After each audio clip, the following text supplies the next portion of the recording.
Olá, sejam bem-vindos. Meu nome é Nicolas dos Santos e esse é o Lab Escola 3D, uma iniciativa que busca propagar conhecimentos teóricos e práticos sobre tecnologia maker e práticas inclusivas aliadas à educação. No dia de hoje, iremos entrevistar a doutora Regina Cohen. É com grande alegria que a gente recebe a senhora, doutora. E antes de lhe passar a palavra, em respeito à diversidade da nossa audiência, eu gostaria então de fazer uma breve autodescrição. Eu sou um rapaz de pele branca, cabelo curto preto, olhos pretos, barba preta, utilizo um óculos de grau preto, fones de ouvidos branco, uma camisa rosa e atrás de mim uma parede branca com um vitral com uma imagem de um pássaro. Então, professora, passo a palavra, por favor, sua apresentação. Bom, meu nome é Regina Cohen, eu sou arquiteta, eu estou com uma blusa amarela, eu tenho os cabelos abaixo do ombro, né, cacheados, meio alourado, eu uso um óculos com uma armação de arame, eu estou no meu ambiente de trabalho em casa, né, por causa da pandemia. Atrás de mim eu tenho uma televisão, uma estante de um dos lados, no fundo um armário, né, e uma outra mesa com outro computador.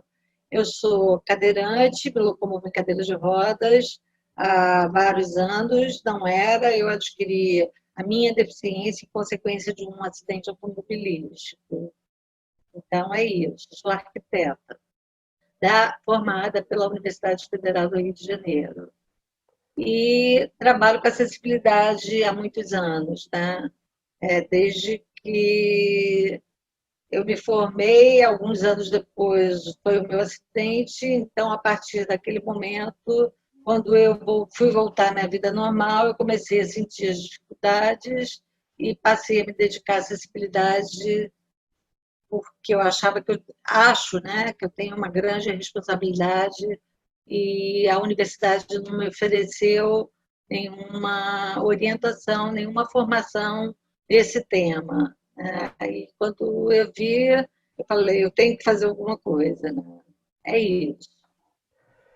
Professora, é com grande alegria que a gente recebe a senhora aqui. Muito obrigado pela sua disponibilidade. Então, pensando na questão da mobilidade urbana, da acessibilidade, da inclusão social, é muito importante conversar com a senhora, que já tem uma extensa produção acadêmica e de pesquisa na área. Então, muito obrigado. Eu passo a palavra para a senhora com a pergunta. Professora, o que são projetos arquitetônicos para acessibilidade?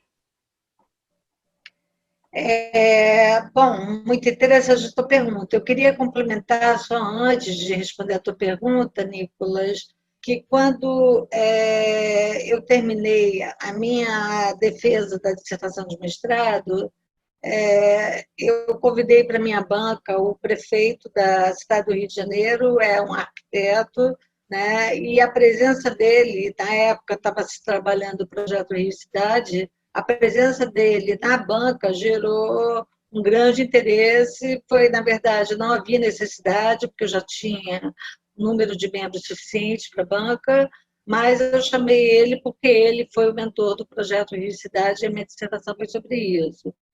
Mas, de uma certa forma, foi o marketing, porque foi chegando o reitor, diretora da Faculdade de Arquitetura, e, em função disso, a gente criou o Núcleo para o Acesso na Faculdade de Arquitetura.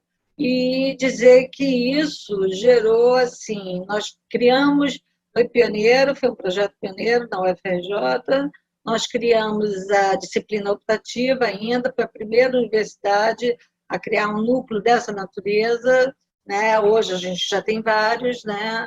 Mas também introduzimos uma disciplina e a nossa metodologia fez com que eu e a Cristiane, que criamos o núcleo processo e criamos a metodologia, a gente ganhou um prêmio e, assim, a gente recebe uma mensagem numa segunda-feira para estar na sexta na Dinamarca para receber um prêmio pelo nosso trabalho. Então, foi muito interessante.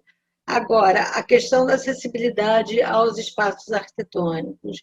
a gente não pode falar só de espaços arquitetônicos, a gente tem que falar, e não pode falar só de acessibilidade, né? Acessibilidade foi um termo que a gente usou durante muito tempo, né? E durante muito tempo também esteve associado a pessoas que se locomovem em cadeira de rodas, né? Houve toda uma evolução, né, na abordagem, né? Hoje eu sei que talvez você pergunte e vai perguntar sobre desenho universal, mas assim como a terminologia relativa a pessoas com deficiência ou com mobilidade reduzida está em constante evolução, os termos para chamar as pessoas com deficiência, a acessibilidade também está em evolução. Então, a acessibilidade deixou de ser só uma questão referente à cadeira de rodas, como foi muito tempo. O símbolo, inclusive, internacional de acesso retrata muito bem isso. É um desenho de uma cadeira de rodas estilizada, mas hoje a gente fala de acessibilidade para todos ou desenho universal, né? Então, a evolução tanto diz respeito ao processo de inclusão, né? Tanto diz respeito à terminologia referente às pessoas, quanto diz respeito à acessibilidade.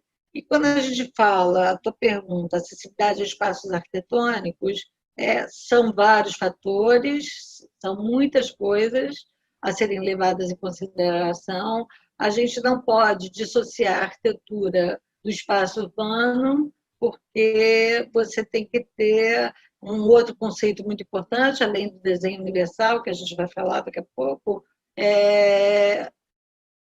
uma rota acessível para que as pessoas. Rota acessível é fundamental. Você tem que sair de casa, pegar o transporte, ir para a tua faculdade, para o teu trabalho, para o teu lazer. Se você tiver um obstáculo no meio do caminho, isso inviabiliza tudo.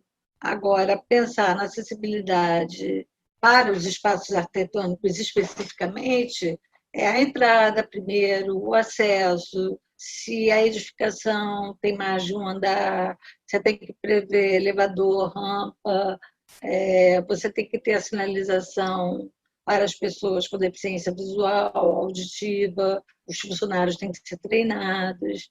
Então, acessibilidade é uma questão muito ampla, né? Que envolve vários fatores, né?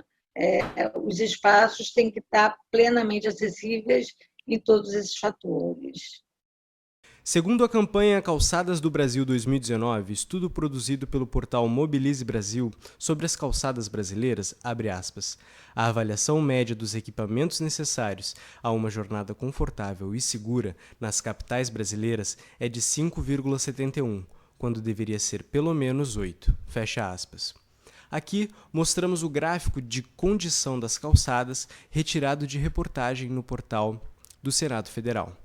Vale ressaltar que alguns pontos fundamentais para a utilização segura e confortável das calçadas tiveram notas baixas, como, por exemplo, segurança, com 6,13, regularidade do piso, com 5,97, rampas de acessibilidade, com 4,38 e semáforos de pedestres, com apenas 2,61. Dito isso, vale salientar a importância dos cuidados com nossas calçadas na promoção de uma mobilidade segura e atrativa, já que 2/3 de todas as viagens diárias realizadas nas cidades brasileiras envolvem deslocamentos a pé. Mais especificamente, 36% de deslocamento a pé e 29% através do transporte público. Um bom exemplo de como a acessibilidade beneficia diferentes públicos são as rampas de acesso. Primeiramente projetadas para o acesso de pessoas com cadeira de roda, as rampas facilitam também a locomoção de pessoas com mobilidade reduzida, pessoas com carrinhos de feira ou carrinhos de bebê. Vemos assim que a acessibilidade também tem caráter universal. Vale lembrar a iniciativa da ONG Movimento Superação de São Paulo, onde grafiteiros estilizaram os meios-fios das calçadas pela cidade com a hashtag Sem Rampa, Calçada é Muro. Bom, com certeza, né? Estava falando da evolução. E o que aconteceu a evolução da acessibilidade para o desenho universal? Quem criou, de onde surgiu, né? Um arquiteto americano de uma universidade da Carolina do Norte, onde tem um centro muito conceituado. Hoje o nome é Centro de Desenho Universal, Universidade da Carolina do Norte. Ele era uma pessoa muito comprometida fisicamente, tetraplégico, mas era um arquiteto muito famoso e muito dedicado à questão da acessibilidade. E ele que criou a filosofia, a gente chama de filosofia ou de utopia, porque você perseguir o desenho universal nem sempre é uma coisa muito fácil. Por quê? Bom, foi criado por esse arquiteto, Ron Mace, o nome dele, na década de 90, 80 ou 90, né? E ele passou a estudar e passou a pensar que a acessibilidade não era só para as pessoas com cadeiras de rodas ou cegos, surdos, né? E foi através dele que adquiriu um espectro maior. A acessibilidade evolui para o desenho universal, que é o projeto de produtos, de espaços arquitetônicos urbanos que atendam todas as pessoas. Então, a gente não está falando só de pessoas com deficiência, a gente inclui nesse espectro também, através do que Ron Mays criou, as pessoas com mobilidade reduzida, que está na classificação dos decretos existentes no nosso país e em vários países do mundo, né, que a gente chama, às vezes o termo muda em alguns países da Europa, é diferente dos Estados Unidos, mas a ideia é o desenho universal mesmo, né? Então, não só atender as pessoas. O que a gente chama de mobilidade reduzida são idosos, obesos, como você falou, pessoas com carrinho de bebê ou com carrinho de compras. A gente pode também citar, por exemplo, quando eu falei de projeto de produtos, é você pensar, por exemplo, numa tesoura, é o que me veio agora, né? A gente tem um espectro de pessoas destras ou canhotas. Então, na questão do design de uma tesoura ou de uma garrafa de Coca-Cola, não sei, o que você puder, né, pensar, né? Tudo tem que ser, quer dizer, uma tesoura tem que ser, tem que poder ser utilizada por um destro ou por um canhoto, né? Essa é a filosofia do desenho universal. Então, essa é a ideia, e essa é uma evolução que a gente persegue hoje de não criar medidas exclusivas para pessoas com deficiência, mas medidas que atendam a todas as pessoas. Só para citar um exemplo, por exemplo, um teatro, um museu, né? Se ele for tombado, ou mesmo não sendo tombado, qualquer edificação, você vai fazer um projeto de acessibilidade, você tem que pensar em termos de desenho universal. Todos têm que entrar por aquele projeto de entrada, de acesso, né? Todos têm que entrar pelo mesmo lugar. Não é fazer, como muitas vezes acontece, uma entrada lateral escondidinha para as pessoas com deficiência. A entrada tem que ser acessível para todos e atender a todos ao mesmo tempo, né? Nem sempre é muito fácil, né? Nem sempre. Bom, mas continuando a falar do desenho universal, porque essa foi uma grande evolução, isso é muito importante, e a partir de Ron Mace e da filosofia, né, do desenho universal, vários acadêmicos, aí acadêmicos mesmo de todos os Estados Unidos, se reuniram, né, ou se reuniam ou trocavam ideias e criaram princípios para o desenho universal. Então, o desenho universal tem 7 princípios criados pela troca de universidades americanas, né, que fala de menor esforço possível. Não dá para elencar e explicar cada um, porque são 7, teria que dar exemplos, né? Mas existem 7 princípios do desenho universal que são os princípios que o Brasil adotou na norma de 2015, que a gente teve uma reformulação há cerca de 3 meses, né? Mas os princípios do desenho universal fazem parte da nossa norma técnica de acessibilidade, né, brasileira, de 2020, né? Foi uma reformulação, e fazem parte também da documentação de toda a legislação, né, onde se menciona que as medidas têm que atender a todo mundo e não serem medidas exclusivas. A próxima pergunta vai no sentido da educação, né? A gente do Lab Escola busca trazer e compartilhar conhecimentos sobre acessibilidade, sobre cultura maker relacionados à escola, né, aos sistemas educacionais. Então, pensando numa escola ou numa instituição universitária, né, num campus universitário, o que esse campus, esse espaço, essa escola, essa instituição educacional necessita para ser considerada uma instituição acessível?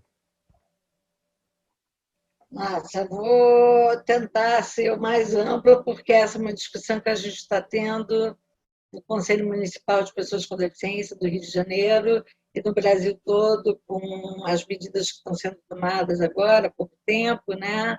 Mas a educação inclusiva em escola, a gente fez uma pesquisa também de escolas no processo e ficamos muito impressionadas com a falta de preparo das escolas, né?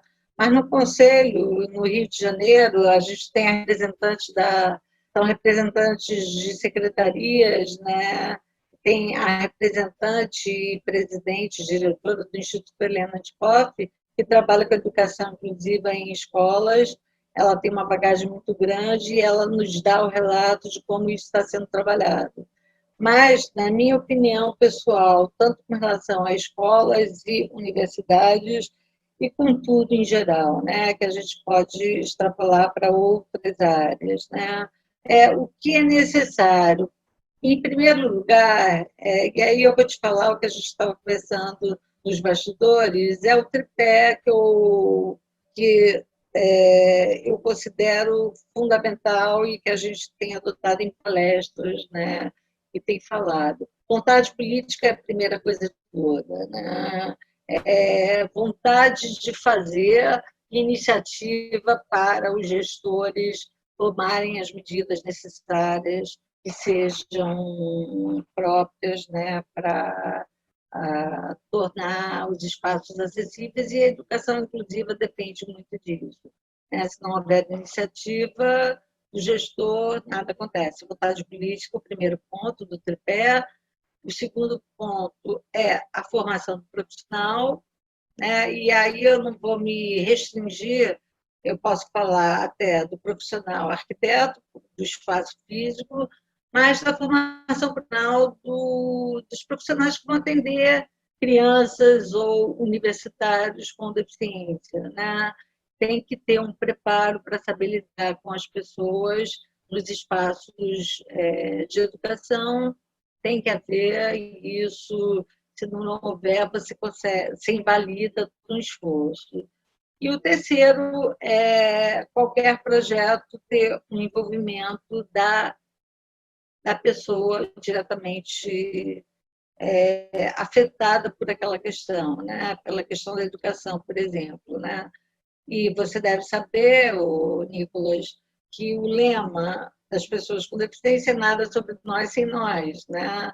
Isso surgiu do movimento negro, do apartheid, né? Mas acabou virando o lema também das pessoas com deficiência. Aliás, todos os três itens que eu falei são importantes, sabe? Não pode ter um sem o outro. Se o gestor não decide fazer, o profissional não é capacitado, sabe? E se a pessoa não se envolve para dizer o que ela precisa, porque às vezes você acha que entende, mas cada pessoa tem uma necessidade específica e você sempre vai encontrar a diversidade de soluções também, tanto a nível pedagógico quanto a nível arquitetônico, E isso é educação inclusiva. Professora, na última entrevista, entrevistamos a professora Fernanda Skolnick e conversamos justamente um ponto da sua fala, mas é necessário o interesse, né, primeiramente, é necessário ter o mínimo de interesse, de empatia e de conversar, né? Como a senhora mesmo falou, Empatia, adoro essa palavra, a pessoa precisa ter empatia. empatia e se comunicar primeiramente, né? Porque cada caso é um caso, cada pessoa é diferente da outra, né? Não são, as pessoas não são homogêneas, né? Então as pessoas precisam primeiramente conversar para superar pelo menos a barreira atitudinal, né? Que é o preconceito, que é o afastamento, a falta de diálogo. Então essa barreira da barreira atitudinal, né? Para quem está nos assistindo, se fala muito no debate sobre deficiência da barreira atitudinal, que se expressa através do preconceito, da segregação, das barreiras físicas e arquitetônicas, como a professora já nos compartilhou, falou bastante, das barreiras comunicacionais, né, às vezes a pessoa tem alguma limitação de comunicação, não pela via oral ou nem pela escrita funcional, então é necessário se comunicar, né, e as barreiras pedagógicas que se estabelecem no ambiente acadêmico, no ambiente escolar. Então, o mínimo que é necessário é comunicação, é diálogo e é empatia, né, professora? O que você falou é fundamental e é muito importante. A acessibilidade hoje, através do Romeu Sasaki, que trabalha com a questão da inclusão, ele dá a classificação de várias acessibilidades, arquitetônica e urbana, né, que é a que eu trabalho como arquiteta, programática, atitudinal, comunicacional, são 5, está faltando a que envolve a parte política mesmo, né? Eu não estou me lembrando o nome exatamente, programática, não sei. Então, a acessibilidade tem todas essas vertentes, né? E o que você falou é muito importante. Falta de verba não é desculpa, não pode ser mais. Colocar acessibilidade em qualquer nível, educacional, arquitetônico, político, programático, qualquer nível, não pode haver a desculpa de verba. Colocada numa lista interminável de prioridades, a gente tem muitas prioridades na área de saúde, na área de transporte, na área de todas as áreas, transporte também tem que ser acessível. A falta de verba não é desculpa, sabe? A acessibilidade não pode mais ficar numa lista interminável de outras prioridades, né? O Brasil está bem protegido legalmente e normativamente, né?